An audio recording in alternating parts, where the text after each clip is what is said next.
안녕하세요. 금요일 미국 시장이 급락했습니다. 나스닥 지수가 4% 이상 하락했고요. 필라델피아 반도체 지수가 마이너스 10% 급락을 했습니다. 우리 시장도 이미 지난주 금요일 전체적으로 타격을 많이 받았었는데 그에 대해서 추가적인 어떤 하락은 불가피한 상황입니다. 월요일 아침 시장이 개장되면 미국 시장의 급락이 연동되면서 아침에 무차별적인 급락은 피해갈 수 없을 것 같은데요. 특히 삼성전자 하이닉스 중심으로 최근에 그 국내 자산운용사에서 설정된 ETF, 반도체 ETF, 반도체 2배 ETF, 단일 종목 ETF 등등으로 설정된 금액이 약 5조 원 정도 됩니다. 지난주 금요일 우리 시장에서 넥스트레이드를 제외한 KRX 거래소에서 이루어진 거래 대금이 약 48조인데 그중에 20조 이상이 이 반도체 ETF가 차지했습니다. 그만큼 반도체에 집중돼 있고 그러다 보니까 시장도 극단적인 쏠림 현상이 전개되면서 시장이 양극화가 굉장히 심화된 어떤 흐름들이 펼쳐졌습니다. 시장은 사실 내일 아침에 급격한 하락으로 시작하겠지만 이미 우리 시장은 삼성전자, 하이닉스, 삼성전기, LG이노텍을 제외한 대부분의 종목들은 상당히 많이 하락해 있는 상태입니다. 그런 상황들을 한번 체크해 보고요. 그리고 급락을 피해갈 수는 없지만 급락 이후에 시장이 어떻게 전개될 것인지, 어떤 식으로 전개될 수 있는지, 그리고 전개된다면 어떤 종목들을 좀 봐야 되는지 한번 체크해서 보도록 하겠습니다. 반도체 급락, 시장이 달라질 수 있을까? 지금 현재 기본적으로 미국 시장에 상장되어 있는 반도체 종목들, 시가총액 상위 종목들 가운데서 한번 보도록 하겠습니다. 우리 시장과 같이 비교해서 미국 반도체 종목들 추려봤더니 한 21개 정도 나왔고요. 올해 현재 반도체 종목들의 상승률이 64% 됩니다. 고점 대비 하락률은 14% 정도 되고요. 필라델피아 반도체 지수는 72% 상승했습니다. 역시 고점 대비해서 12% 하락했는데 금요일 날 10% 하락했죠. 최근에 그 젠슨한 엔비디아 CEO가 앞으로 1조 달러 이상 기업 가치를 가지게 될 것이다라고 얘기했던 마벨 테크놀로지가 상승률이 가장 큽니다. 최근에 움직였습니다. 마이크론 테크놀로지도 우리 삼성전자 하이닉스와 더불어서 올해 들어서 작년까지는 상승률이 좀 미진했었는데 올해 가장 큰 폭으로 상승을 했고요. 그다음 인텔, AMD 이렇게 확인할 수 있습니다. 반면에 엔비디아 같은 경우는 올해 상승률이 10%에 불과합니다. 하락률은 고점 대비해서 13% 하락했고요. 나머지 종목들은 고만고만한 수준이죠. 앞단에 있는 종목들의 움직임이 상당히 좋았다. 우리 시장을 보면 우리 시장의 그 삼성전자 하이닉스, 삼성전기, LG이노텍과 미국 반도체 종목들 중에 시가총액 상위 종목들, 상위 6개 종목들을 나란히 비교해 봤더니 우리 종목들이 압도적으로 앞서가고 있는 모습들을 볼 수 있습니다. 이 부분에 대한 반작용도 상당히 크게 나타날 수밖에 없습니다. 지난주 주말 방송에서 삼성전기 하이닉스, 삼성전자, SK하이닉스, 삼성전기, LG이노텍이 급등했는데 이 종목들도 반작용에 의한 급락이 나타날 수밖에 없다. 만약에 10%씩 하락하게 된다면 시장을 어떻게 반응하게 될까? 전체적으로 다 빠질 수밖에 없다라고 말씀을 드렸는데요.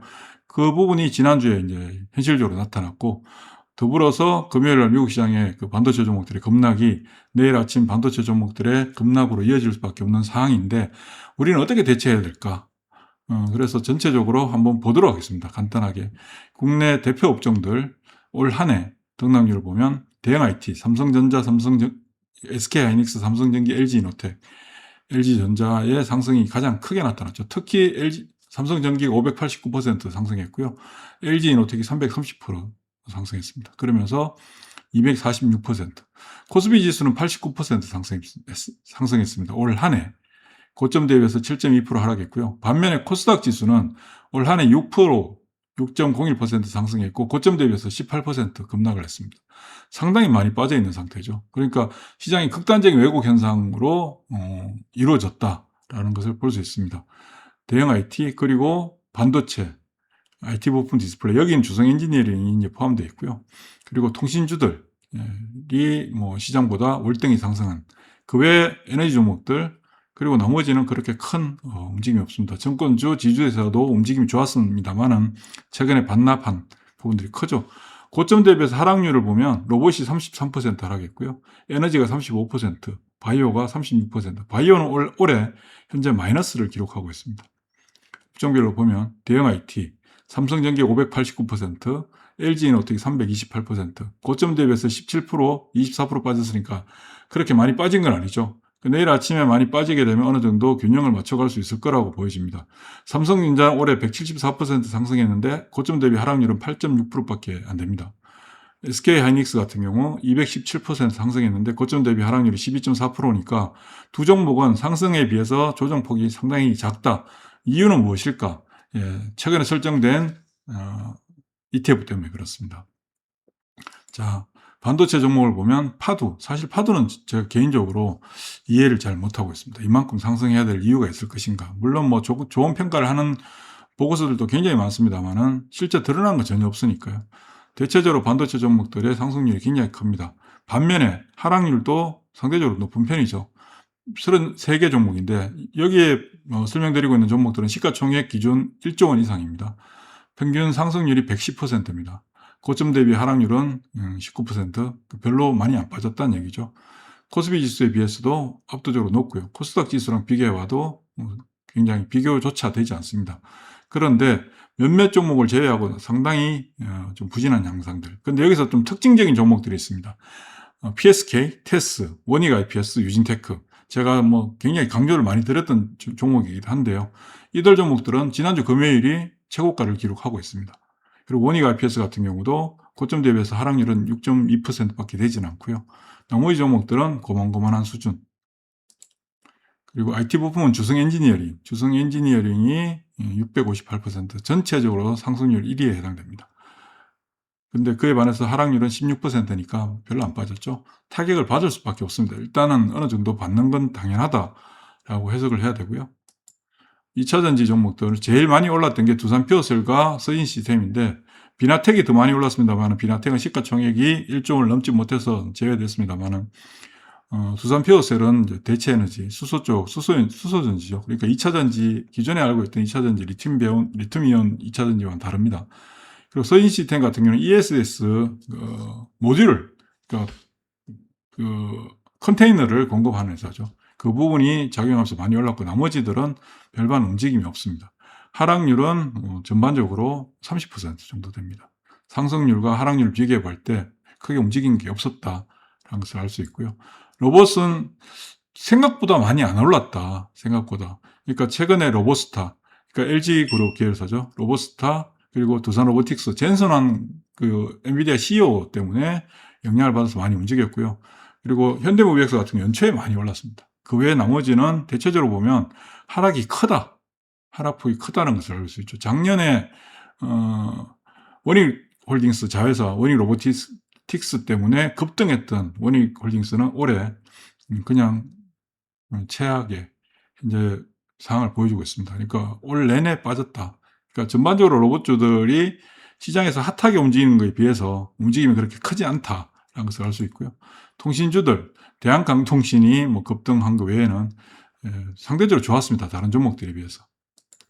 IT 서비스 최근에 이제 SI 업체들, 삼성 SDS, LG CNS, 현대오토웨버, 포스코 DX 움직이는데 뭐 나머지는 움직임이 없고요. 네이버도 이번에 그 젠순왕 CEO랑 회동을 했죠. 그런데도 주가 움직임이 없습니다. 카카오는 사실 개판됐고요. 그다음 자동차, 현대차, 기아차.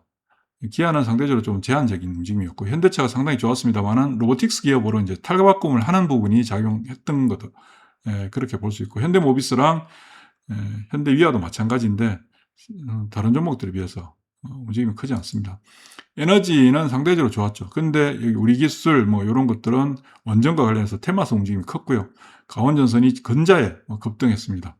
나머지 종목들 대한전선도 상당히 좋았지만 최근에 하락폭도 상당히 크게 나타나고 있다. 최근 들어서 하락폭이 굉장히 크게 나타나고 있다. 평균 하락률이 고점 대비해서 35%. 기계, 방산주들이죠. 방산주들이 움직임이 올해 들어서 좋지 못합니다. 하나 에어로스페이스랑 그 다음에 LIG 회사 이름 바뀌었습니다. LIG 디펜스 앤 에어로스페이스 이름도 굉장히 길어졌는데 올해 들어서 방산주들도 하락폭이 상당히 크게 나타나고 있습니다. 정권주들도 뭐 미래에셋을 제외하고는 대체적으로 제한적이고요. 지주회사 SK스퀘어, SK하이닉스 지분 20%를 갖고 있는 SK스퀘어가 가장 좋았고, 나머지들도 뭐 상대적으로 시장보다 월등히 좋은 편에 해당됩니다. 바이오는 전반적으로 부진한 상황입니다.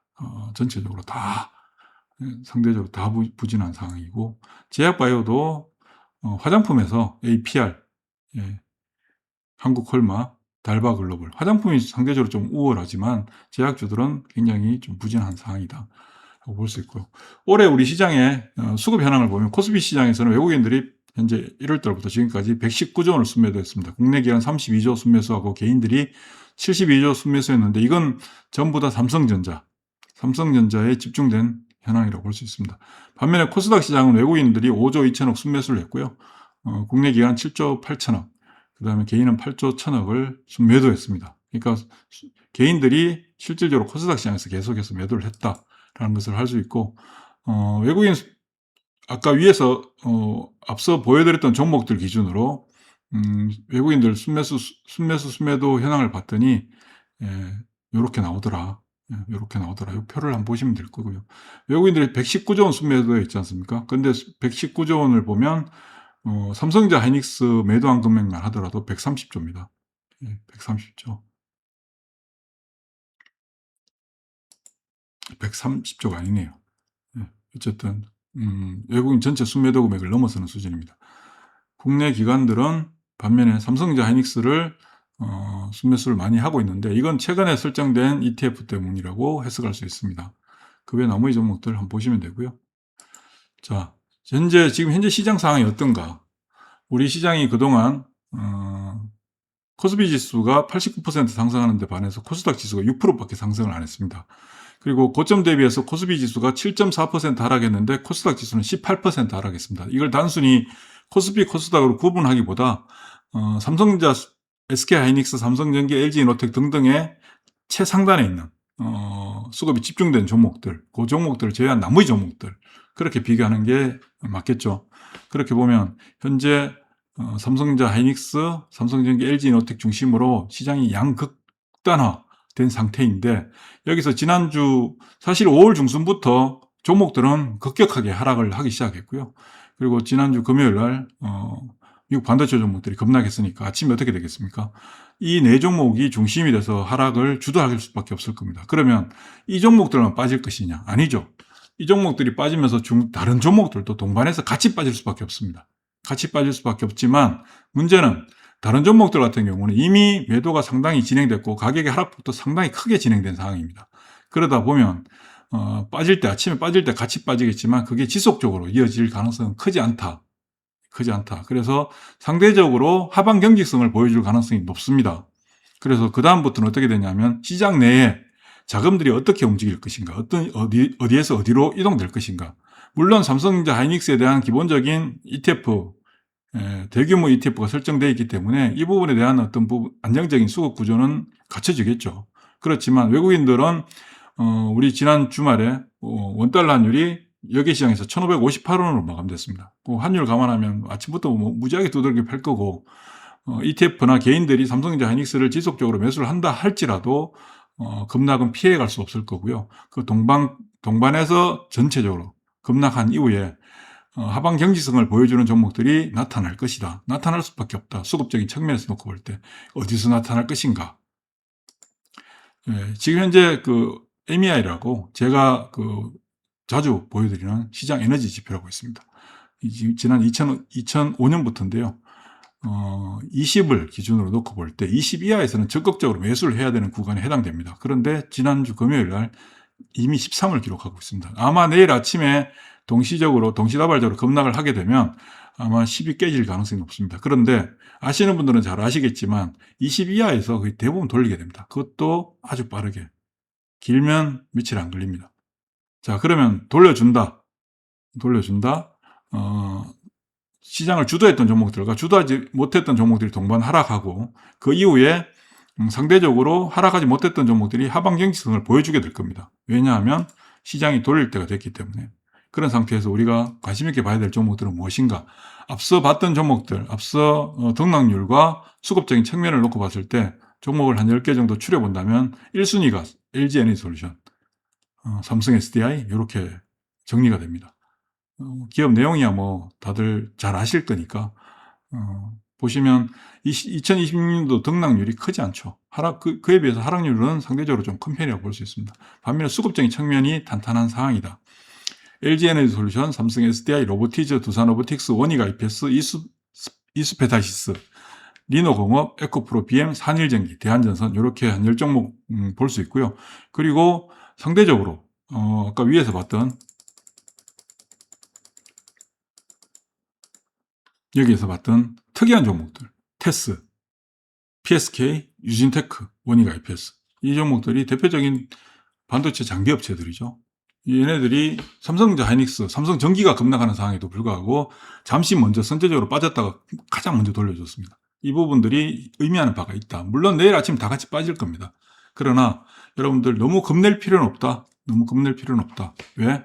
시장 에너지 지표가 거의 뭐 돌려주는 구간에서 자리 잡고 있습니다. 그래서 내일 아침 동시효과 아침 시작하자마자 엄청나게 빠질 거잖아요. 막 프리마켓에서부터 막 난리 칠 겁니다. 반응하지 마십시오. 예, 수고하십시오.